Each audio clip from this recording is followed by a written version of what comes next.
Welcome to the video. You know, recently I put out a video on chin-ups, a complete chin-up tutorial talking about how you can progress to get a chin-up, using how to use a band to help you get that first chin-up.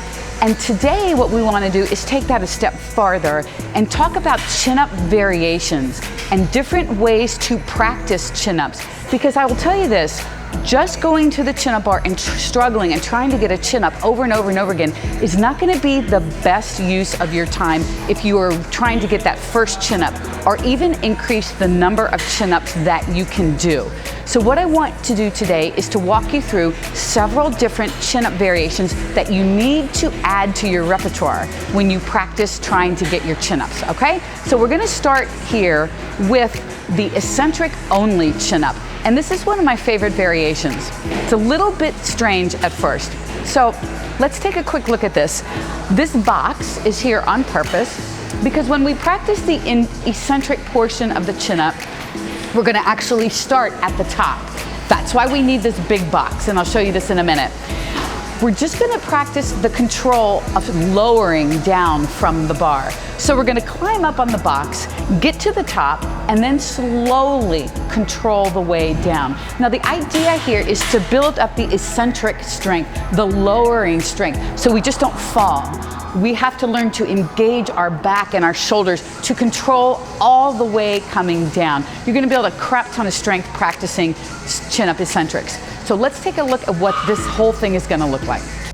With chin-up eccentrics, the key is to use a nice big box to climb up on to get to the top of the bar so you don't use any energy on that part of the movement. You want to save it all for the descent. And if you notice, once I'm hanging from the bar, I'm swinging a little bit and I'm waiting until I stop that swinging motion and then I start to descend. You want to descend nice and slow, 3 to 4 seconds or maybe even more, and then climb back up on the box and go again.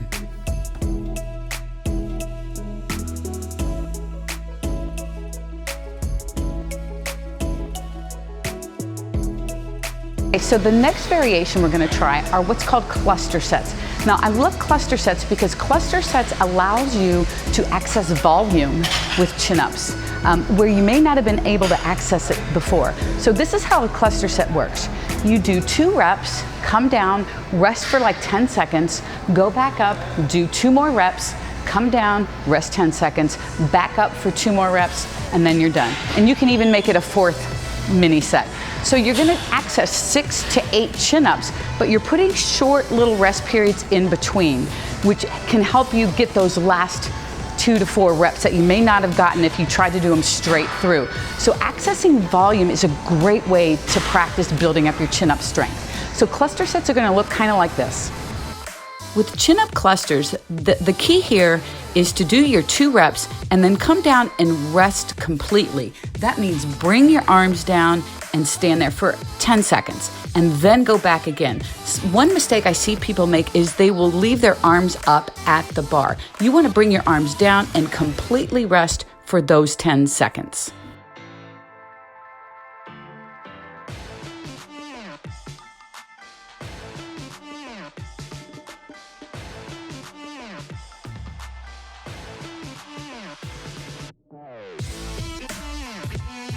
Okay, so let's talk about chin-up grips here. Now, traditional chin-up is an underhand grip where your palms face you, strict underhand, and that is a lot more friendly on your shoulders. It also allows you a little bit bigger range of motion. That's one reason why I like that doing chin-ups as opposed to pull-ups, which are overhand grip.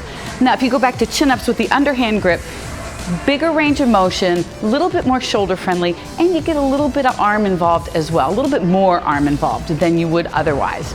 You can also go to what's called a neutral grip, which is where your palms face each other, which is what I'm going to show you next. That is a little bit more difficult, takes a little bit of your arms out of the way, but it still is pretty friendly for your shoulders. And then the last grip is overhand grip. Now, I do not do any overhand pull-ups whatsoever. They are very hard on your shoulders, and with my shoulder issues, I've just stayed away from pull-ups entirely, but I am gonna show you kind of a go-between, which is a mixed grip chin-up, which is really, really interesting, very difficult to do. So let's go and look at all 3 of these grips. This particular chin-up bar setup does not allow me to access a completely strict underhand grip. It's kind of a hybrid underhand/neutral grip, which would be here. If you have a single bar, you won't be able to access the neutral grip chin-ups, but if you have a setup like this, you can access neutral grip chin-ups, and that is just where my palms are facing each other.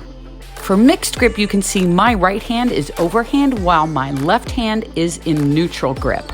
Now, if you have a single bar, you can go one hand is overhand and the other hand is strict underhand with palm facing you. So mixing up your grips when you practice chin-ups is super beneficial because they're all gonna feel very different.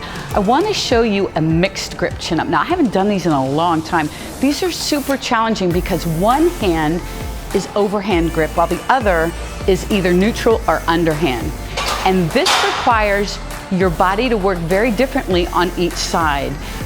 Pulling overhand is going to require more lat involvement. Underhand, you're going to get some more upper back, shoulder, and arm. It's going to feel very different, super challenging to do, but you'll build a crap ton of strength from this because your arms have to work independently of each other.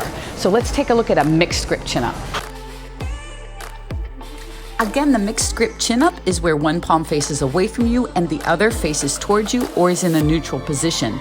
Each arm has to work independently of each other. This is a little awkward at the beginning, but this will build a crap ton of strength. Okay, so we covered a bunch of different variations today. Eccentric only chin-ups where you start at the top of the bar and slowly and with control work your way down. So you will need a bench or a box, something where you can step up on and use as little energy as possible to get to the top of the box. Those are eccentric only chin-ups. The next variation are cluster sets, where you can learn to add volume to your chin-ups, where you do 2 reps, rest 10 seconds, 2 reps, rest 10 seconds, 2 reps, rest 10 seconds. The extra little bit of rest time allows you to recover slightly, but not completely, and continue on with your reps. Great way to build up volume with your chin-ups. We talked about chin-up grips and practicing chin-ups with different grips, strict underhand, or more neutral grip where your palms face each other. Underhand, a lot more arm involvement, very shoulder friendly. Neutral grip, still very shoulder friendly, little bit less arm involvement. And then the mixed grip, one hand is overhand, one is under or neutral, and how those arms now have to work independent of each other. So I hope these variations are helpful for you. If you ever have any questions about chin-ups, please let me know. Plop them down here. Give the video a like and click subscribe. We would love to have you here. We will be back with more tutorials for you. Thank you for being here.